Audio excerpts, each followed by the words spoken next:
The title of my presentation today is Digital Alchemy, Women of Color's Transformative Social Justice Media Magic. And I'm thinking about the work that women of color do online and how that's a really wonderful platform for amplifying our voices and also connecting that to the legislative work that we're doing as well. So I want to begin with a practice I've learned from others about remembering and countering the erasure of Indigenous people in their land. So I'd like to acknowledge that we are on land that was historically stewarded by the Creek and Cherokee people. Even as we endeavor to use legislation to change our reality, we remember that the law and the legal system in this country has consistently been used against us. So it's therefore only part of the solution for social justice.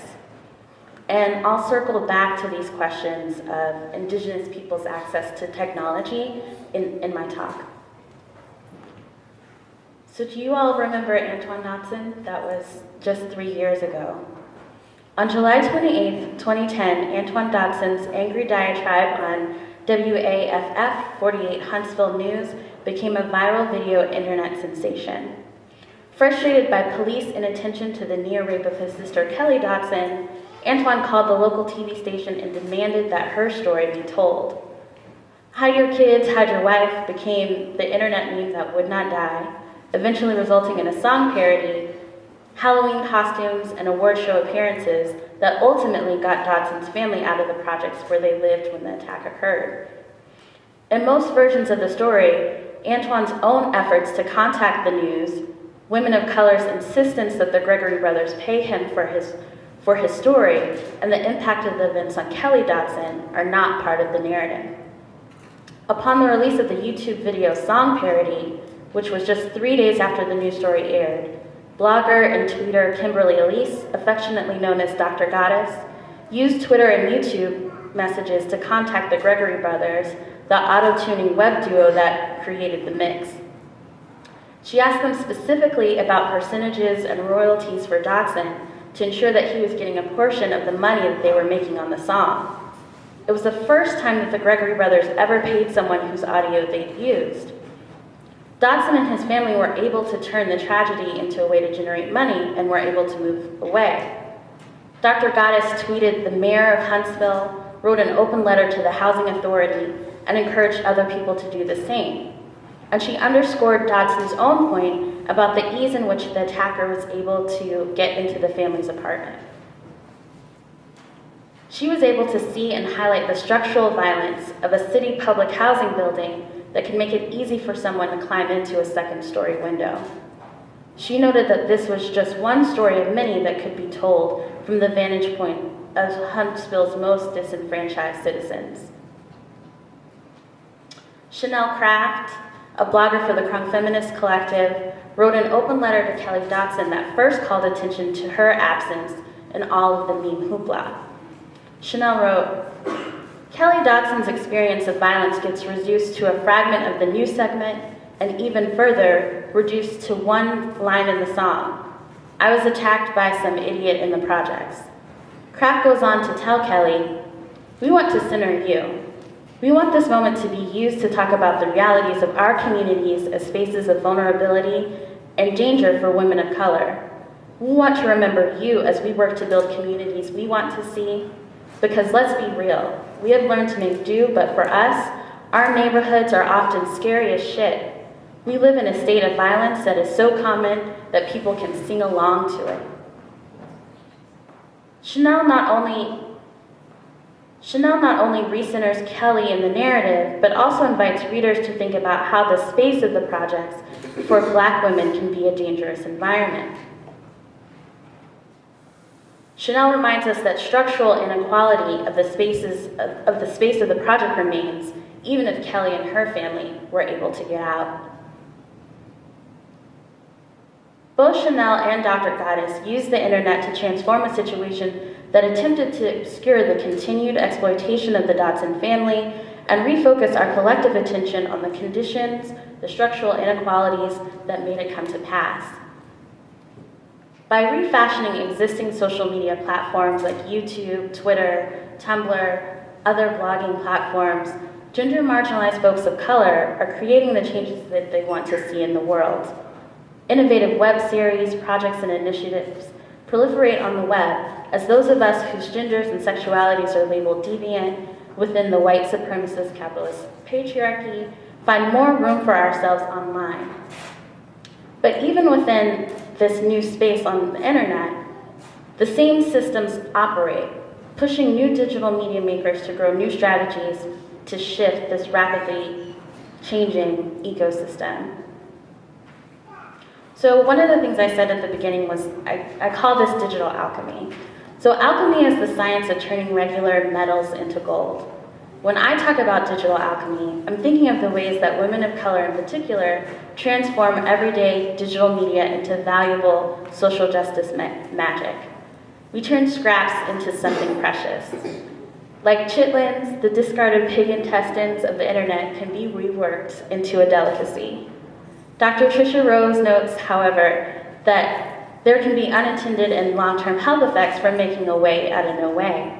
People can assume that leftovers are enough and abandon their efforts to get their fair share. And the delicate balance of making do and pushing for more, this informs my thinking of women of color's transformative social justice magic.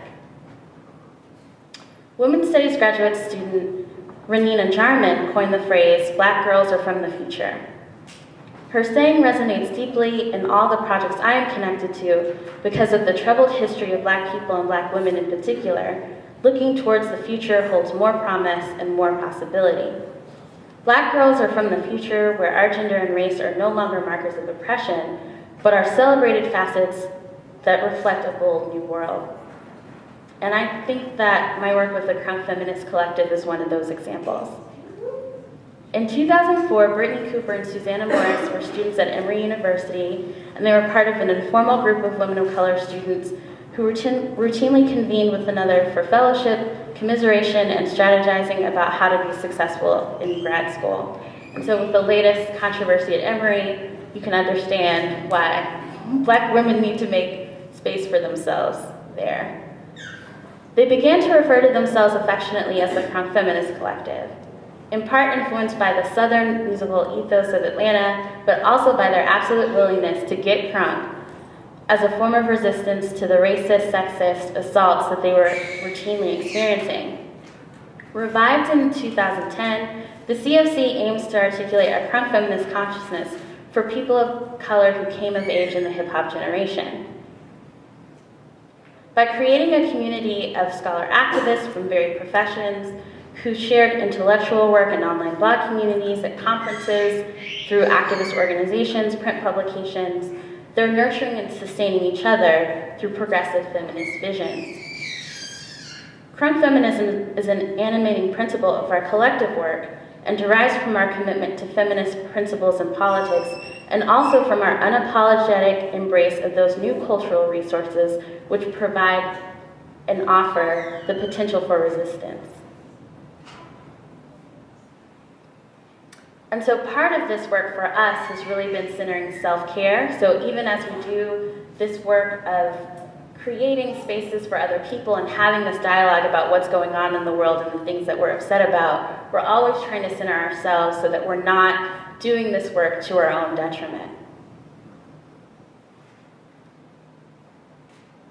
The recent passing of Dr. Aronette White of UC Santa Cruz brings this to the fore. We are concerned with the short lifespans of women of color in the academy and elsewhere, and we are endeavoring to work together to forestall those futures for others and ourselves. In writing about the second anniversary of the CFC, I wrote, "We take risks. We put our sex lives on the table, we lay our politics bare, and in doing so, we remind ourselves that part of the work is the self. We often do pieces on self-care that aren't very well received by our audience, but they reflect our intention to document and share how we take care of each other and ourselves. Behind the scenes, we have emergency dissertation phone calls, we prescribe rest and cake, we send each other care packages, we show up for each other. This work is the least visible, but sometimes the most important, because it's what sustains us in the hard times." The practice of blogging, and specifically blogging collectively, is a community-building action. By taking care of each other in this micro-community, we are building the capacity to care for others in our world in more substantive ways. The collective is spread across the country, and we are thinking about community beyond physical proximity. What makes this possible are digital tools and platforms like internet conference calls, Google Hangout, Google Documents, Facebook, and Dropbox. So while I was participating in these digital forums through the Crunk Feminist Collective and Quirky Black Girls, I was also seeing its formation, the formation of other communities that were doing the same thing. So the Zola Story is an online community for queer disabled women of color. And that online community uses a social networking tool called Ning that works similarly to Facebook but is for niche communities. And you can create a Ning that's just for your particular group of folks. And so the Zola Story says of itself, the Zola is a Southeast Asian plant used to grow rice. Zola plants carry the ability to grow quickly, suppress weeds, and give nutrients to other plants in a symbiotic fashion. The Zola has millions of small, overlapping leaves and lives on the surface of water, with its roots hanging just below the surface. We, as disabled queer people of color, are the Zola. We are everywhere. We have the power to grow and build community. We are beautiful. We give nutrients to those around us, but are either invisible or called weeds. Although we sustain community, the focus is never on us.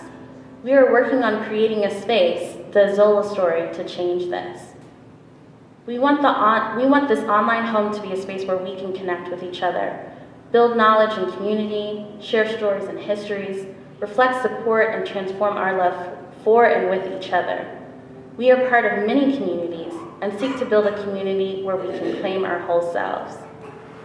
We recognize that queerness, gender expression and identity, trans politics, and sexuality are an important part of our lives because of the many ways that queer disabled people of color's gender, sexuality, and relationships are policed, demonized, ignored, exterminated, and exploited. We hope that you will grow with us and join us in the telling of our transformations.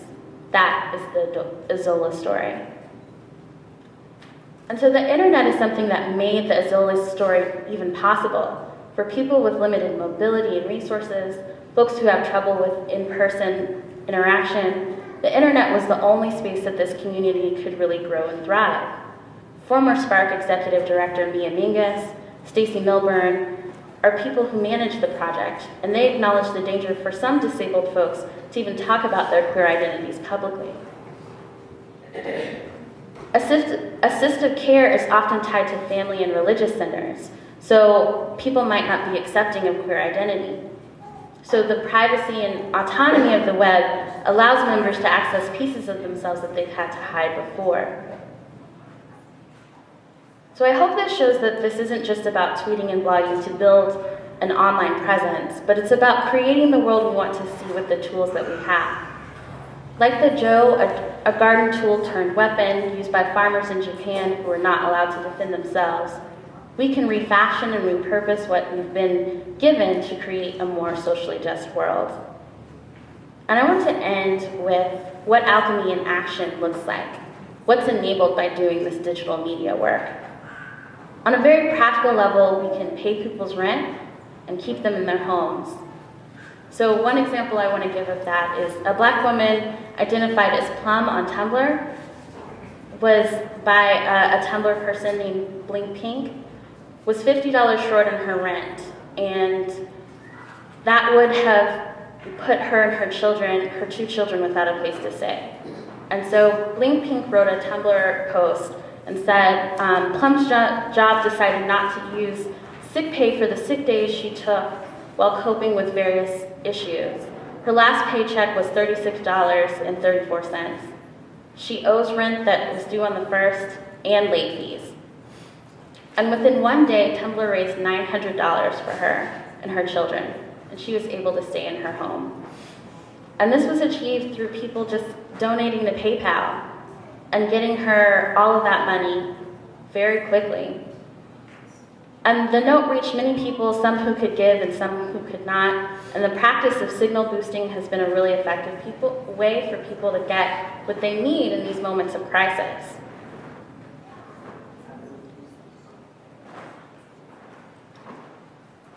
So part of what makes this possible is the community of people that Tumblr supports. The network of women of color and people of color on Tumblr is really great and overwhelming. And so I don't want to call out people's Tumblr handles, but I know there are a lot of Tumblrs who are in the space and who are part of that community. But some ones that I'll mention are Shutting Out Skills, Mobile Homecoming, Project Offspring, Struggling to Be Heard, and Her Twerking for Liberation Project, Dao Ling. And so these are just a few examples of how digital alchemy is happening online. So these projects and people work to transform representations of themselves and offer alternatives to traditional media. And with all of these digital tools available, people are able to tell their own stories and provide representations of themselves that suit their own needs. And so even with all of this accessible web content, the issue of the digital divide remains. So almost half of Americans do not have internet access at home, and only 25% of Americans' poorest households are online, compared with approximately 80% of homes where people are making over $75,000. Only 30% of youth in the lowest households use computers, compared to 90% of youth who live in high-income category. But there are interesting moments of possibility here. So people of color outpace white people with their use of mobile technology. 46% of Black folks and 51% of Latinos access the internet through their phones. But lest we forget the chitlins analogy from before, there's still a lot of work to be done, because just accessing the internet through your phone doesn't give you the same kind of opportunities that accessing the internet through a computer gives you. So with the power of the web so keenly felt, Indigenous communities are demanding that internet access be understood as a human right. So this is how we're getting back to this legislative question. The Mayan-descended Indigenous people of Santiago created a communal Wi-Fi network so that everyone in the community has internet access. And so they did this themselves. They built a Wi-Fi situation for themselves. And it was a way for them to bring a lot of different people together within their community. And so projects like Black Girls Code in the United States attempt to highlight the importance as well by giving people access to the web and teaching them how to use it and how to build. So as we work towards creating a more socially just world, the internet is a key ingredient. The digital alchemy of women of color online illustrates a small piece of what media magic is possible. We can use web-based activism to further certain dimensions of our work, but we still need to mobilize folks on the ground so that we can gain access to some of these tools in the first place. For Kelly Dodson and for Plum and others, internet activism made a difference in their individual lives, but we still have to do the work of changing these structures.